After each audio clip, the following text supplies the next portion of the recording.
Namo Bhagavate Vasudevaya. Om Namo Bhagavate Vasudevaya. Om Namo Bhagavate Vasudevaya. Om Namo Bhagavate Vasudevaya. Om Namo Bhagavate Vasudevaya. Om Namo Bhagavate Vasudevaya. So we are discussing this topic, the fire of love, or the definition of love, whatever you put it as. But I think this topic is much more relevant because love without passion is no love. But here we are talking about love of God. And that's probably, I think, presumed fact here. We are not going to talk about Romeo and Juliet or something. So, love of God. So, we have to define what is love of God. Because the goal of life is love of Krishna, am I right? If somebody asks you what is the goal of life, well, you might tell God. But that answer is wrong. Because if you say my goal of life is to attain God, that answer is wrong, because many people who attain God, but they didn't love Him.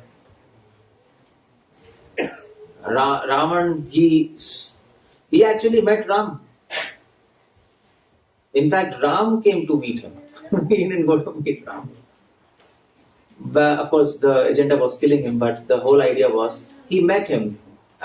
So many demons, they saw God face to face, but what's the point? They were demons, am I right?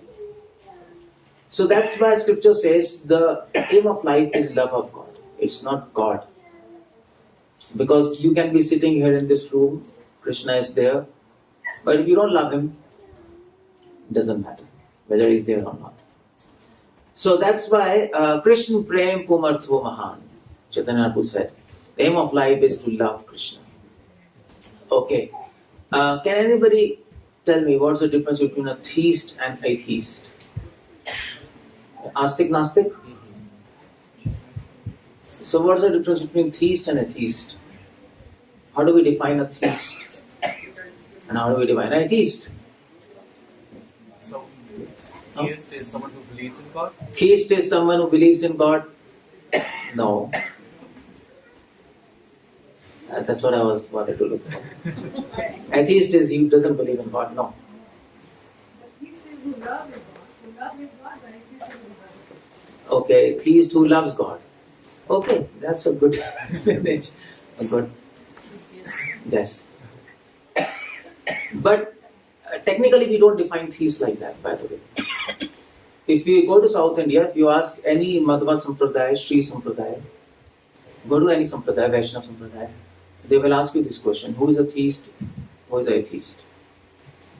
And if you don't know the answer, they will give you laddu and they will not talk to you. If you want to discuss with them, they will not talk to you, because you don't know even what's a theist and atheist. So how to talk and what to talk, on what page should we talk? They don't talk. So if you read scripture, the theist is a person who believes in scriptures, Vedas, or maybe their own scriptures, Quran, Bible, whatever it is, a theistic religion. An atheist is a person who doesn't believe in scriptures. He might believe in God, but he doesn't believe in scriptures. That's the whole point. Because scriptures will tell you how to love God. Am I right? Yes.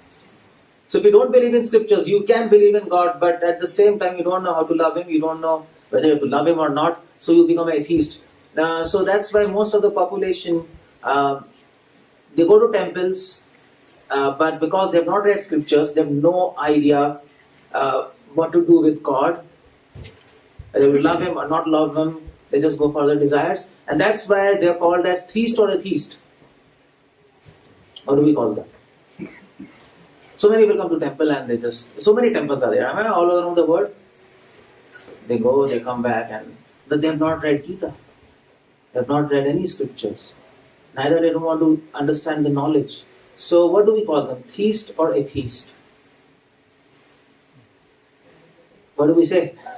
They are coming to temple anyway. I mean to say they are coming to temple. So what do you want to call them? Atheist. But mind you, they are coming to temple. So Just the rituals, I guess they are doing. So at least they are better than them. So they are atheist in the garb of theist. Let's put it like that. So they are like that. Inside their heart, they have no conception of God. Or let's say they are innocent people. Let's put it like that. Innocent atheist. There is something called as evil atheist. Like Raman, 𝗙𝗪𝗀𝗃𝗃. They are atheists, but their whole agenda is bad. These people are atheists, but out of innocence, out of ignorance. Let's put it like that. Am I right? So you see the point? If you really want to become theist, and if you really want to become a devotee, which is the next level of theist, you have to read scriptures. Without reading books of Srila Prabhupada and understanding them, you cannot be called as a theist or a devotee. I mean, you can't be even called as a theistic person. What to say of a devotee? That's why Prabhupada always focused on reading scriptures. That is why the temple, main function of any temple is to give education. Actually, what we are doing now, 1 hour, that's the main thing. Everything else is support for this. Because this is what will give you an idea who this person is and how to love him. So, okay, the goal of life is to love Krishna. And how do we understand? Through scriptures. Fine? But the whole point is, what's the definition of love? If you want to love somebody, if your goal of life is to love God, you should know how to define that. Am I right? If you can't define your goal, how will you reach it? Well, you might say, well, love, it's simple to understand. Why do you want to define it? Love means love. But it doesn't happen with God. So I'll tell you about that. But before that, what is devotion? Let's talk about that. When you talk about love, you have to talk about devotion, because devotion will help you to develop love of God. Am I right? So what is devotion? What's the definition of devotion? Can anybody tell me? Quick definition of devotion. Well, it's there in Prabhupada. It's simple. Huh? What's that? Doing anything for. No, I mean to say, what's the Sanskrit definition? Anybody knows that? Simple verse. Anukulyana Krishnanushilanam Bhaktivedanta. Is there? Simple.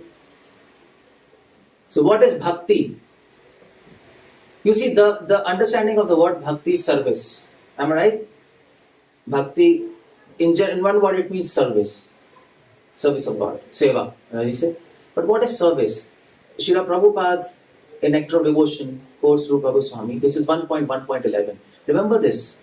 Because we are doing bhakti, we should know this definition. First, 1 means Eastern wave, 1.1 means first chapter, 11 means 11th verse. 1.1.11. So how do you define bhakti? Bhakti is service, seva. But then what is service? What do you mean by that? So Rupa Goswami writes, Anukulyana Krishna Anushilanam. Shilanam means to do something. There should be action. When you talk about service, there should be action. You can't say, I'll just sit in one place and that is bhakti. No. You have to do something. That's why Prabhupada always said, do something for God. Am I right? So Prabhupada always said, do something. Okay, so you start doing for Krishna something. But the whole idea is, you have to do for God as He wants. Not as you want. There's a difference. There's a difference, am I right? If I want a glass of water and you bring me a glass of juice, is it service? It is bad service. It is not service. So, that is why the word is anukulyana. Anukul means what? Anukul in the English or Hindi means favorable. You understand? Favorable. Which is pleasing to the master. So you have to do something for Krishna, but in a way which is pleasing to him. Because you can do something for God in a way which is frustrating to him. You can do. I mean to say, you come, so many people do arati for Krishna. Isn't it? Their homes or here. But if you don't learn how to do arti, then you're doing in your own way, then Krishna might become really not happy with you, not really pleased, because if you learn how to deal with me, am I right? If you go to a Prime Minister, you should know how to deal with Prime Minister. You can't go to Modi, hey Modi, come on. You can't do that. You can't do that. You might love him whatever you want. I love you Modi so much, please come. And you embrace him and you kiss him and he's a mad person. You can't do that. You can't do this with Trump. Can you do? They put you in mad prison house. Well, you can say I love him so much and that's why I hugged him and I kissed him. Yes. You should know how to behave because he's Trump. That's God. So you can do in your own way, but that doesn't please him. He has his own preferences. Everybody has his own preference, am I right? So that is bhakti. Bhakti means to learn what Krishna likes, what are his preferences. What does he like? What exactly he dislikes? Does God dislike something? What do you say? Does he dislike something or he likes everything? I mean to say, people might say God doesn't dislike anything. God is all good. He's all good. That's why he dislikes something. What does he dislike? Come on, potatoes? What does he dislike? Yeah, he dislikes anger, greed, alright? False ego. He doesn't like that. He dislikes selfishness. All these evil, that's why we call them evil things, am I right? Because God doesn't like that. And he likes something. He has his own preferences. He likes when devotees understand him and try to follow him. And try to please him in a way how he wants. Just like for example, I'll tell you for example. You're sitting in front of Krishna, am I right? You're sitting? Sitting? Okay. So that is one service to God. You're doing something. You're sitting and hearing. But you have to sit and hear in such a way that Krishna becomes pleased, anukulena. So how to do that? You have to learn from scriptures how to sit in front of God. Am I right? You might not have thought about that, but you have to learn how to sit in front of God. In fact, that is why, and there's a training for that. How to sit in front of Krishna, because all our actions should be pleasing to Him. That is devotion. So in scriptures it is said, okay, if you read scriptures, it is said how to sit. Why? Because you have love. So love is that force which can make you serve and keep in touch with God 24 hours. You're walking, talking, you are doing whatever. So that's why scripture says, love your Lord. Oh, in America, I remember Bible always, I don't know. Come here. Love your Lord with all thy mind, all your heart, and all the strength. What's that? It's like that. The great commandment. Krishna says, love me. With all your strength, all your capacity. But now here's the question. To develop love for God, that's difficult. Now, we have got the key. How to connect with Him 24 hours. But to develop love, that's a problem. You cannot develop love so easily. Mother can develop love for the child. Why? Why the mother loves the child? Can you tell why she loves her child so much? Why? Because? Takes care of her. Yeah, because she feels that child is a part. Am I right? Like the child had been there 9 months in her body. That's interesting. It's interesting. I mean, God is so miraculous. He puts somebody in your body and he comes out of your body. As a male, if we think it's very fearful, something comes in our body. So that's why you feel it's a part and parcel. So mother can do that, but with God, how do you do that? You can't see Him. You can see Him as deities, but He doesn't talk to you. He doesn't interact with you. But yet you have to develop love for Him. How do you do that? You can develop love for your friend. You can meet him, you can talk to him, you can share your things, and then you develop love. Am I right? But how to do with this? How to do with God? That's the whole idea. So to love God, there is a problem. There are two problems. Because you are here loving God and not an ordinary person. To love God, you need these two things. You need purity, and you need continuous and condensed emotions. I'll talk about this. In a moment. Because God is all pure, you have to become pure before you develop love for Him. He will not give you the gift of love if you don't become pure. So you need absolute purity. He will not accept anything which is impure. He doesn't accept your love which is impure. In this material world, we can love people in spite of the fact we are impure. Am I right? We can do that. Not with God. But here the question comes, what do you mean by purity then? What is impure love? What is pure love? What is that? Impure love is, you see, impure love is that love where there is selfishness. Alright? The more the selfishness, the more your love is impure. The less the selfishness, the more the love is pure. Mother's love for the child is the most purest expression of love in this world. Because mother's love is completely, almost, it's selfless, isn't it?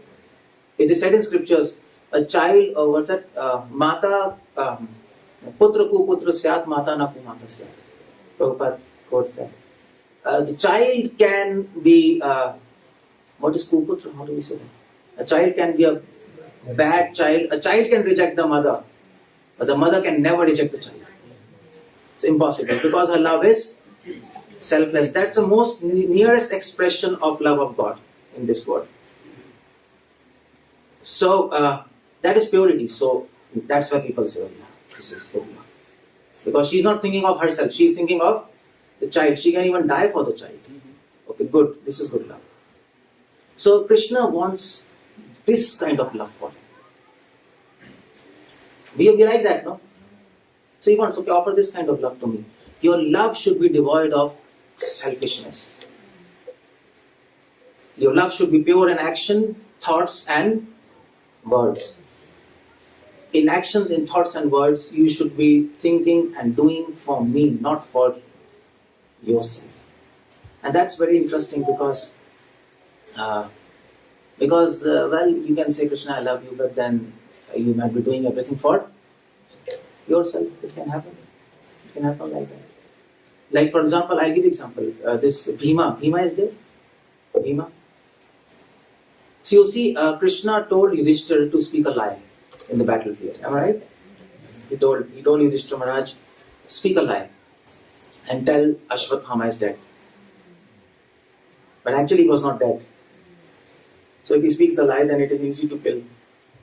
So Yudhishthira told Krishna, no. He hesitated. Because Yudhishthira Maharaj, he was a pakka. He always used to speak truth. And then Krishna said, you speak a lie because it will benefit humanity. So lie which benefits others, that's not sinful. But Yudhishthira Maharaj, because he was attached to his truthfulness, he hesitated. But then, because God was saying, Krishna was saying, he said, okay, I'll speak. Now here's the point. Krishna asked Yudhishthira to speak this. He could have told Bhima also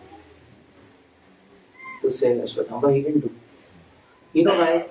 Because Bhima was such a pure devotee, it is said by Madhava himself.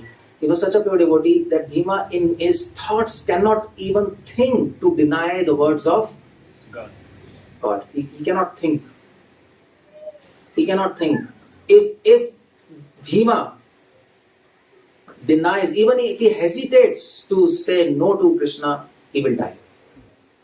He will simply die. So through Yudhishthira, Krishna wanted to show something.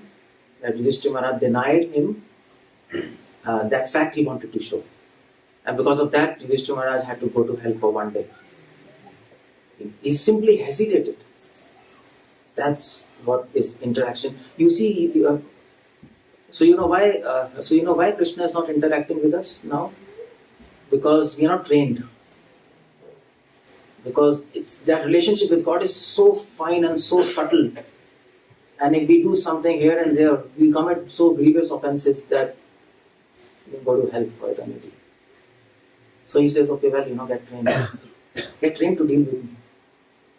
So that's why we have to get trained to keep our actions pure, thoughts pure, and words pure. Everything should be for the pleasure of Krishna. Everything should be for Him. Nothing should be for yourself. Ami tomar nahi nath. Bhaktivinoda Thakur says. Bhaktivinoda Thakur is also a pure devotee, and he says, I have reached to such a point of devotion that now, after so many years of practice, I don't belong to myself. So you can't sit, for example, in front of God showing your feet. You can't do that. In scriptures it is said, when you sit in front of God, your feet should not be seen. Feet, it should not be seen, because the punishment for that is amputate your feet. Actually, that's a punishment in scriptures. You see, slaves, slaves used to sit if you go to Arab countries, slaves used to sit in that asana, Vajrasana. You know Vajrasana?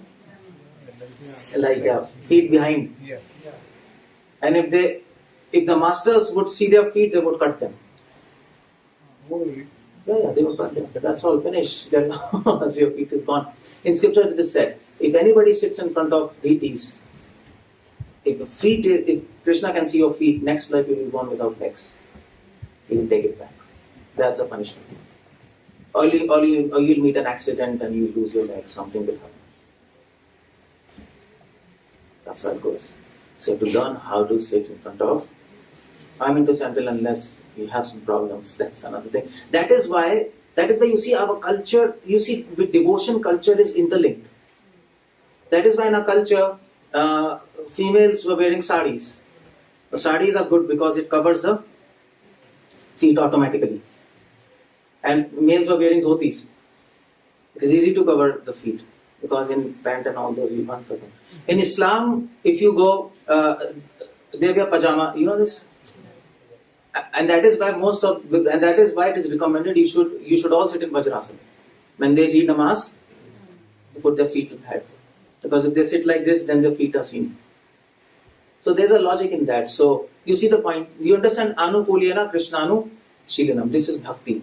Shilanam means you have to do something for Krishna, but in such a way that he likes. So that, in other words, then you have to know what he likes. So that's why people who don't read scriptures and who don't have knowledge, they will be actually displeasing God. Unknowingly, but they're displeasing Him because they're doing something which He doesn't like. If you call me in your house as a guest, and I don't like, for example, I don't like bangan, or I don't like pasta and pizza, and you make for me pasta, pizza, and bangan, so Prabhuji, we made with so much love for you. Please eat it, but I don't like it. So what happens? Am I happy or not? I am okay. I'm okay because you made with love. But then at the same time, well, my dear Prabhu, in your love, don't mess my mood. You love me so much, but don't frustrate me by your love. Please ask me, what I want. Am I right? That is between servant and master relationship. That is bhakti. You understand? So that's a nice example. See there? You can understand devotion by seeing this word. A girlfriend, boyfriend. What does a boyfriend do? He's doing something, am I right? If you say to your girlfriend, my dear, what do we say? My dear what? Sweetheart, I don't speak, so I have to remember. So my dear sweetheart, I love you so much. And next day he sees this, my dear sweetheart, I love you so much. and he simply keeps on saying this and doesn't do anything for her. Doesn't take her to shopping or no movies, nothing. Then what that sweetheart will say? I am sweetheart, but you are hard heart. Get lost from here. And if you keep on saying, and if that boyfriend keeps on saying this, and if he doesn't do anything, actually she will become frustrated. She will say, actually you're nonsense. So similarly, if we keep on speaking, we keep on speaking, and if we don't do something for Krishna, I love you Krishna, I love you, I love you. But if we don't do something, he will become very frustrated. He says, come on. Because love has to be expressed by actions. Am I right? Yes. Love without actions is frustrating. And actions without love are worthless. What's the point of that? That's said, by the way, that's said in Bible. Corinthians. How do we pronounce Corinthians? Chapter is it? Anybody knows? How do you pronounce it? Corinthians. Corinthian? Corinthians. Okay. Okay, you got the point? So it's a nice statement. So I learned that. By the way, it's coming from Bhagavad Gita. Krishna says that. Okay, so that is devotion. You understood? Okay, so have you understood? We have to serve God. We have to do something for Him in a way so that He likes. Do you agree, all of you? We want to do that. To say we are good. We want to do something for Him. But the whole problem is, we want to do it 24 hours. Isn't it? We want to love, we want to serve Him 24 hours because we like Him. But, which is a clock, but I just put it because 24 hours, even if you want, you'll not be able to do it. Am I right? 24 hours we want to sit and take God's name and do something for Him. At least we have that desire. But we will not be able to do it. Why? Because we have problems. Am I right?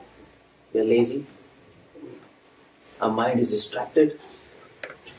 A lot of temptations. Our mind is all over the place. We are not focused. And when we do something, when we sit in temple, we are thinking of our office. And sitting in office, we are thinking of temple. It's all over. It's just scattered. Let's say mind is scattered. It's not focused. So we are unable to do it. Am I right? As a devotees, we are unable to chant. We are unable to focus. But we want to do that. That's another thing. Bhaktivedanta used to say, serve your Lord 25 hours out of 24 hours. That's what we want. But how to do it? That's the question. How to do it? Our bodies are weak and fragile. Sometimes we become weak, we're diseased, and so many problems. So can you tell me, is there any way to serve Krishna 24 hours? Can you do that? In spite of all these drawbacks. Can we do that? Is there any trick? Is there any mystery there? How to do it? Okay, there's a point. Love is that mystery. Mother thinks of a child, how much time? 1 hour, 2 hours, 3 hours, or what? Yeah, mother just can't. Prabhuji is free. We cannot forget a child. We'll always be thinking, and always that's the perfection. I don't belong. It's a very deep statement. I don't belong to myself. Even to understand this statement, you need 20 years in devotion. Even to understand this statement, I don't belong to myself. What does that mean? That's a perfection. That is called purity. Am I right? In other words, you have to erase your I. If I simply say, erase your false ego, not technically I, but your false I. Everything is from you. No, everything is from God. Your all thoughts, all emotions, all actions should be for Him. Directly, indirectly. It should proceed there. It should flow at the lotus feet of God. But in this world, everybody is selfish, am I right? People come to temple for themselves. We are so diseased with this concept of I That even when they come to temple, they come with this disease. And they come in front of God and they say, Krishna, please make me happy. Please give me peace. We do like that? And that's a disease. Please give me peace. Well, we can't ask anything from God. For our own selfish purpose. That's a bad idea. So, devotees of Krishna pray to Krishna, to God.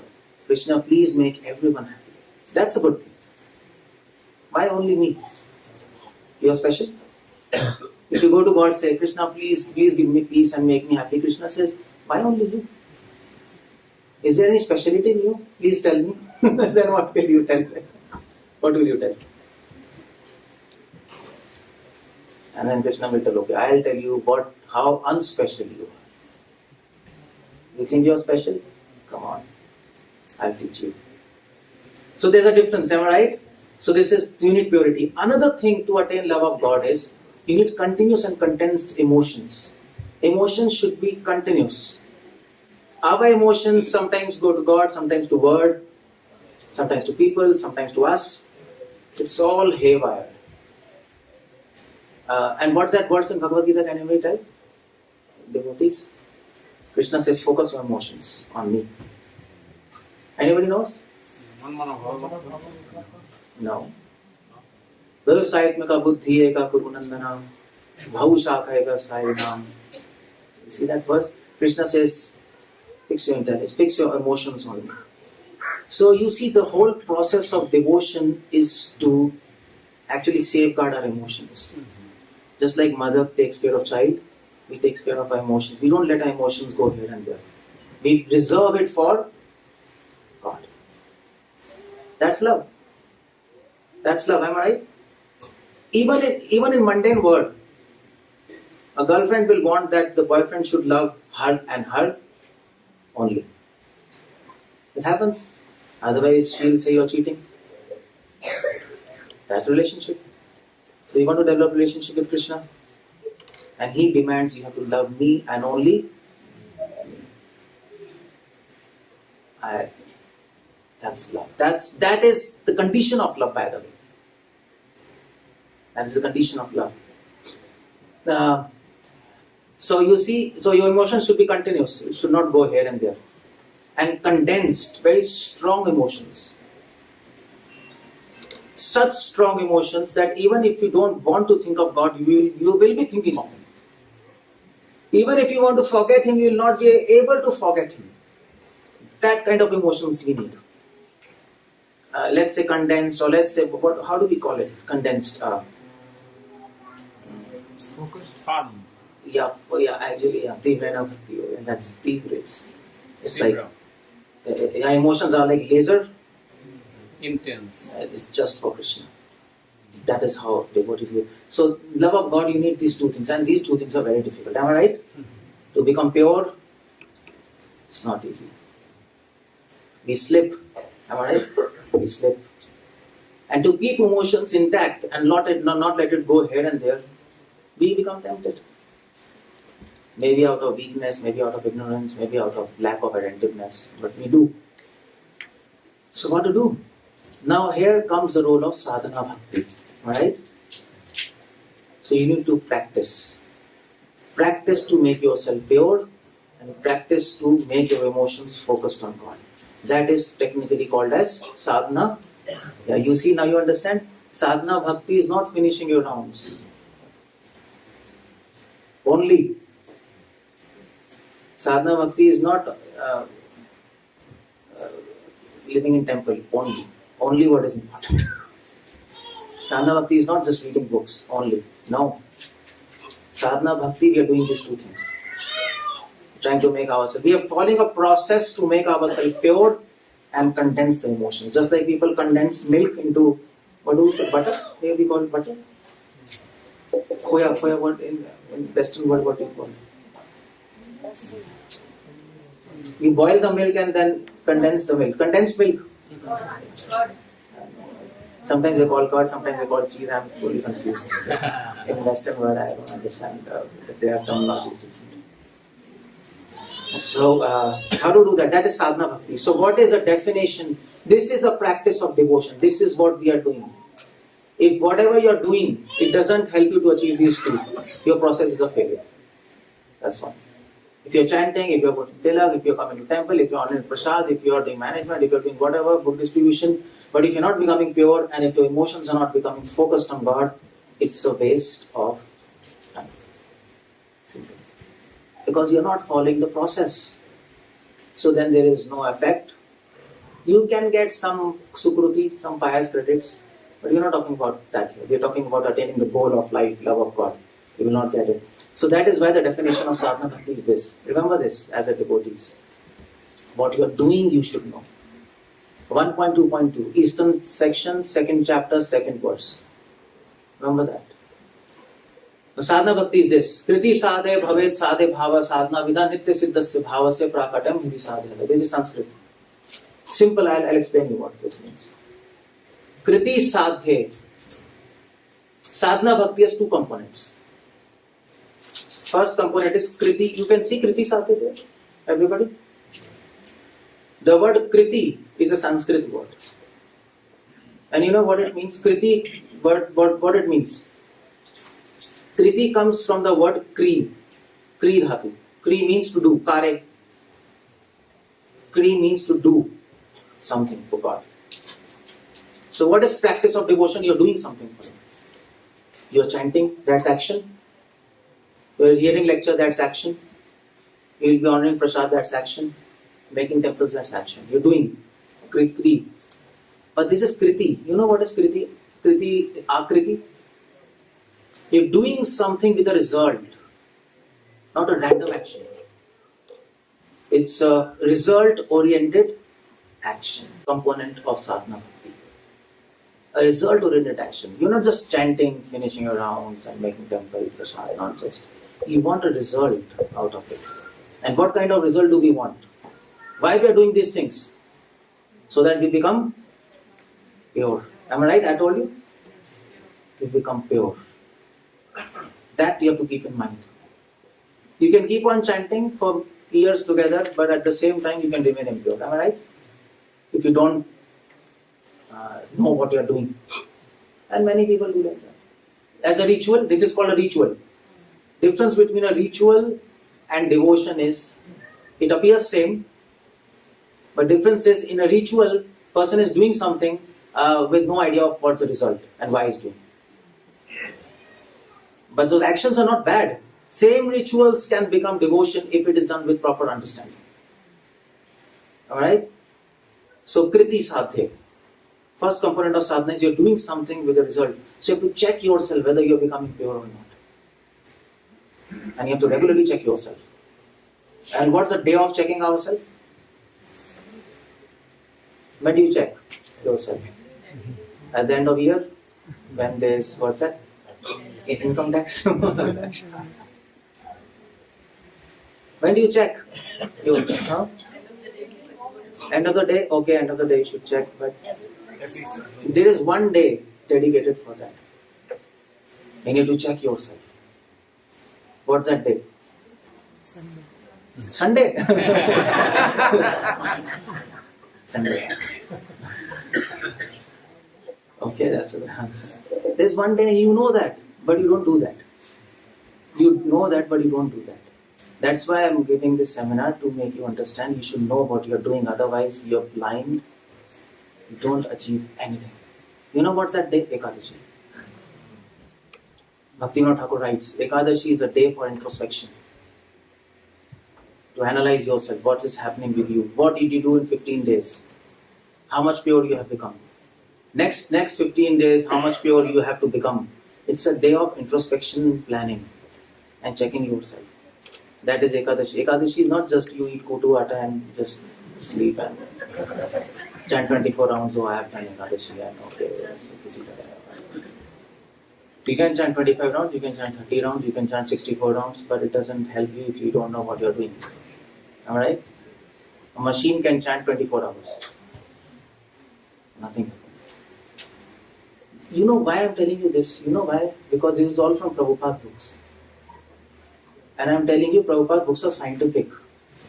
Prabhupada always said, Prabhupada says, no, this is a science, spirituality is a science. He was not just trying to flatter people in Western world, people will accept, okay, spirituality is a science, so they will accept. It is a science. It is a science. You are doing something, there are results. There are symptoms, there are evidences, and you can know whether you are on the right track or not. That is the mercy of Namo Mahavadanyaya. We say, Mahaprabhu is very merciful. Why is merciful? Because he will touch you and you will become pure devotee. It doesn't happen like that. He is merciful because he gave a scientific system of devotion so that you can understand and follow and achieve your goal. I am not saying this. Jiva Goswami writes in the commentary to that verse, Namo Mahavadanyaya Krishna Prema Padaya. Jiva Goswami writes in the commentary, he has written a small commentary, and in Sanskrit he writes, Mahaprabhu is Namo Mahavadanyaya because he gives the principles and the science of devotion. Nobody has done this. Chaitanya Mahaprabhu has done that. You understand? Okay, so sadhana bhakti, first thing is kriti sadhya. You do everything to become pure, and you check yourself every Ekadashi. You do that, sit on Ekadashi and check, write a book. This is my bad habits. How many bad habits did you overcome? How many bad habits did you have? How many problems you have? So, and how do you work that out? So next thing is sadhya bhava. You see this word bhava? So you're doing everything not just to become pure, but to make your emotions. Bhava means what? Emotions. You have to make your emotions very strong. That's what I told. This is the practice. It's in Sanskrit. That was in graph. That's what I told. So that is sadhana. When you're doing sadhana, you have to focus on two things. When you're chanting names, whatever you're doing, you have to regularly check whether you're becoming pure, your selfishness is going down, and the next is your emotions are becoming strong. Strong means continuous and condensed. Now this is a word. Nitya siddhasya bhavasya. Nitya means what? Continuous. Continuous. Siddhasya means perfect.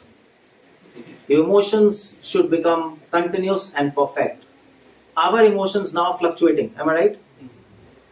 Sometimes for Krishna, sometimes not. Sometimes we like chanting, sometimes we don't like. Sometimes it's a burden. Sometimes it's we are 6 feet high above the ground. Sometimes something is happening. It's a sine curve. How do you have to make it a cos curve? It's not even tan. It should be cos. It should go up. So that's emotions. Okay, you understood? So that's what we are doing here. Please check that. But now here's a problem. Now after hearing lecture, some devotee will come to me and they will say, Prabhuji, actually I am doing sadhana, I am chanting, I am doing everything and I am becoming pure. And my emotions are so strong for God that even God cannot do anything. That's why he's paralyzed when he sees me. He can't move. So, he can say, but as soon as he says this, we can understand he's number one fool. Am I right? He doesn't have emotions. But the problem is he's thinking that, in himself he's thinking that my emotions are strong and I am pure. Now, it can happen to us also. I'm not talking about him, I'm talking about you. We can assume and we can be fooled by illusion and we can think, okay, I am becoming pure and my emotions are strong for Krishna. So how to not get fooled? How do we know what is true emotions and false emotions? Am I right? Now here comes the question. Because anybody can tell. But this is science. Remember, this is science. And science needs evidence. So what is the evidence of true emotions and false emotions? You understand the question? See, in India you go, all the Indians say like that, am I right? If you tell, okay, do devotion, love God, they say, oh, from childhood I've been loving Krishna. Become pure. Well, we were never impure. What do you talk about pure? People think like that, am I right? So, and then people go and then people... So many people, if you go to Bengal, Bangladesh, so many people sit in front, kirtans, they keep on weeping. And if you start weeping in Kirtan, you will yourself feel that I have become seventh or something, and you will feel like that. Tears are coming in my eyes, I love Krishna, and you will start feeling like that. But that's illusion. That can be illusion, am I right? So here's a question. How do you know that your emotions are true or false? Because you can always be tricked by illusion. Or Satan, you know Satan? In Western world there is Satan. Or in Islam there is Shaitan. And in India there is Maya. It's all the same. So these forces are working to confuse us. So okay, here's a question. Can I tell me quickly? How do you know that your emotions are true or not? How do you know that your tears are true tears or false tears? It's just a sentimental wave of emotions. How do you know you are becoming pure or not? I mean to say, every devotee thinks he is pure. Am I right? And if you tell any devotee, Prabhu, you are impure, you are going to have it. You say me impure, come on. So it's a valid question, am I right? It's a good question. So how do you know? That is why this sadhana bhakti, that is why the next type of bhakti is called bhava bhakti. You have to differentiate between true emotions and false emotions. Once you get true emotions for God, then you come from sadhana bhakti to bhava bhakti. So that's why the next definition is there, bhava bhakti. You see this? You can write and you can remember this, devotees at least. Everybody's understanding what I'm speaking? Okay. So bhava bhakti is 1.3.1. Eastern Wave, 3rd chapter, 1st verse. This is all from Prabhupada books. By the way, all these verses you will find in Chaitanya Charitamrita. Read that. So, okay, there are true emotions have 3 symptoms. False emotions will not have these symptoms. You got my point? Suppose you have typhoid. You know typhoid, no? You know typhoid? Fever. Suppose you have typhoid and suppose if you have typhoid and you go to a doctor and you tell my doctor, you know what, I have a problem. So if I have to diagnose it's a typhoid, I will diagnose by the symptoms. Am I right? Now if that patient says I am having stomach pain and I'm having constipation or diarrhea, I'm having diarrhea, stomach pain. Okay, one of the possible diagnoses is typhoid. One of the. There can be many other diseases. Am I right? So there's a disease and there's a symptom. That's what I'm telling. Disease and symptom. Are you understanding? Mm-hmm. Okay, so here's a quiz, a medical quiz. Mm-hmm. Fever is a disease or a symptom? Symptom. Am I right? Yes. Okay, now you got the point. Fever is a symptom.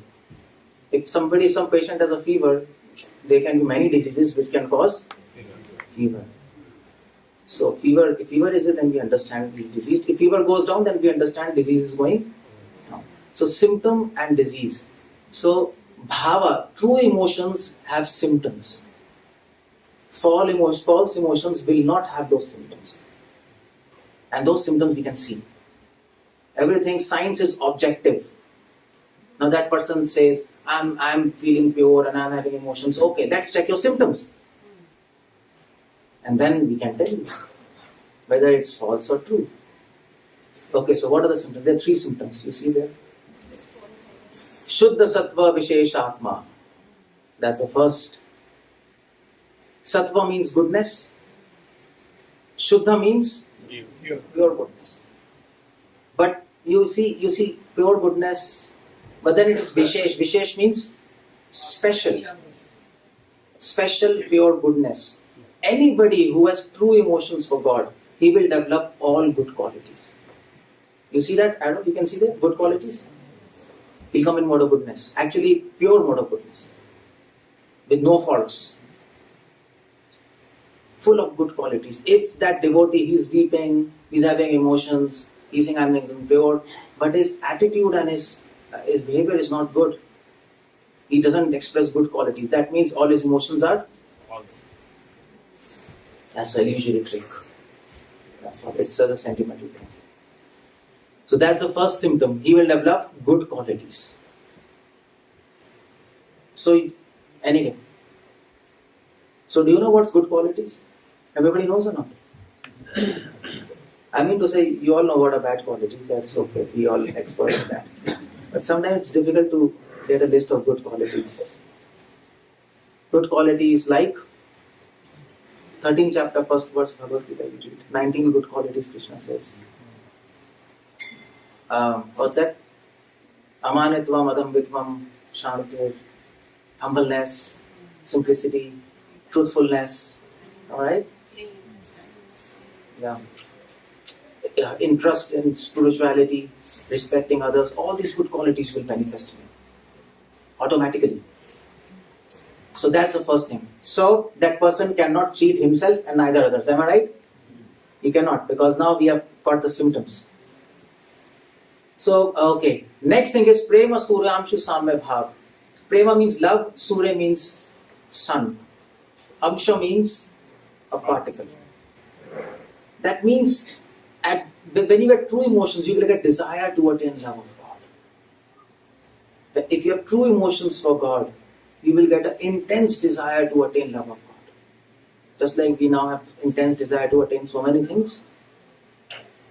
At that platform, when you are pure and you have true emotions, you will develop a desire to attain love of God. You will be 24 hours thinking, how shall I attain love of God? What should I do? Where should I go? Whom should I ask? I need to love God. Without it, I will die. That's what he feels. That desire comes. And that is expressed in his actions. How? By his enthusiasm to serve God. The more the desire to attain love of God, the more the enthusiastic to serve Him. Am I right? So that's the second thing. So you can see enthusiasm. How much enthusiasm he has to serve God, to chant. You can't deceive that, am I right? You can't say, oh, I am having so much emotions, I am so pure and so much emotions. Okay, Prabhuji, okay, what's happening? Actually, every day I sleep for 4 hours in the daytime. And in the night, of course, I sleep. But anyway, you know what? I'm experiencing so much emotions. It's nonsense. No symptoms. And desire to attain love of God is expressed by enthusiasm. Enthusiasm is expressed by not wasting time. Am I right? If you're enthusiastic for your career, you will not waste time. You will sleep less, you will eat less, you will be working 24 hours. That's how you know. And the third symptom is ruchivi chittam asneya. Ruchivi means interest. You will have no attraction to material world. You will have attraction to only Lord. Chittam asneya means your heart becomes totally disinterested in anything unrelated to Krishna. It's called vairagya. So that you develop. So true emotions will bring intense. You will have no interest in anything except God. I mean, you will keep on doing your duties, but you will not have interest. That's how it goes. So this is Bhava Bhakti. So now you understand. Now nobody can actually cheat you or cheat himself by saying, I have false emotions. Am I right? You can also check yourself. If you are becoming pure and if you are developing emotions, check these three. So every Ekadashi you have to check this. How many good qualities you are developing? How much desire to attain love of God you have got? How much enthusiasm you have? How much time you are not wasting? That's the point. And how much you are losing attraction to this material world. These are the parameters we check. And then you can make a graph whether you are advancing or not. It's a science, by the way. Bhaktivinoda Thakur used to keep a diary and he used to write all these things. I have seen the diary of Bhaktivinoda Thakur. He writes all these things. Your devotees are doing that. Prabhupada used to write his diary, am I right? Of course, Prabhupada mostly used to write managerial and practical things, but he was writing a diary. All great people keep a personal diary. And they keep on checking what they are doing. Okay, so this is emotions. And now the last is Sadhana Bhakti. You come to Bhava Bhakti. From Sadhana Bhakti you keep on doing, then you get true emotions. Bhava Bhakti. And if you have true emotions and if you keep on developing those true emotions, keep on doing devotion, then you will attain Prema Bhakti. That's how it goes. So, what is the definition of Prema Bhakti? See, the seminar name was Definition of Prema Bhakti, but I couldn't have explained you all these things if I wouldn't have started from the first point. You would not have understood anything. So, what is Prema Bhakti? This is Prema Bhakti, 1.4.1. Very beautiful verse. Again and again, Chaitanya Charitamrita, it comes. The definition of love. Please remember this. And I think, Prabhuji, next Sunday you ask this verse. No, if they cannot tell us, don't give prasadam. To devotees, no, guest, okay, guest, if you will. Don't, why to eat, if you don't know such simple things. Prabhupada has written books for us, and we have to know, otherwise we are doing injustice. Especially goal of life. Remember this. Next year I'll come, I'll ask you. If I come. Krishna desires that. So, at least. This is love. Samyak marsana swanto mamatvant 𝗙𝗪𝗀𝗀𝗀𝗀 𝗪𝗲𝗪𝗀 buddhai prema nitatyate. Samyak marsana. So this word masrinita, this means soft. When you develop love, your heart becomes soft. You know what's the meaning of soft? It becomes so soft like a butter that butter thief will come and steal that. Krishna is called butter thief. That is the significance of that pastime. Krishna used to steal butter to help us understand, make your heart like butter. Then I'll come and steal. But the whole point is, what do you mean by a soft heart? What do you mean by that?